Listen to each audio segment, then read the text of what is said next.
Hi అండి, మన collection లో డైలీ వేర్ శారీస్ అయితే వచ్చాయండి. చూడండి, క్లాత్ అయితే చాలా స్మూత్ గా ఉంది. చాలా డిజైన్స్ అయితే వచ్చినాయి. ఇవి దిల్ షేప్ లో అండి, 2 కలర్స్. ఓకేనా, మళ్ళీ అయితే అప్డేట్ అయితే ఇస్తానండి. రేపైతే మనకు 3 గంటలకు లైవ్ అయితే ఉంటుంది. ఖచ్చితంగా లైవ్ లోకి అయితే రండి.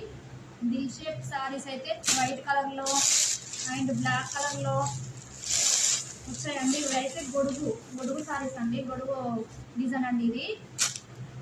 ఓకేనా, ఇదైతే మందార పూల డిజైన్ అండి. చూడండి, చాలా బాగుంది. క్లాత్ కూడా చాలా స్మూత్ గా ఉంది. మళ్ళీ అప్డేట్ అయితే ఇస్తాను. ఇది వచ్చేసి దిల్ షేప్ శారీస్ అండి, ఓన్లీ బ్లాక్ అండ్ రెడ్ అండి. రేపు ఖచ్చితంగా 3 గంటలకు లైవ్ ఉంటుంది, విజిట్ చేయండి. ఓకేనండి, బాయ్ మరి.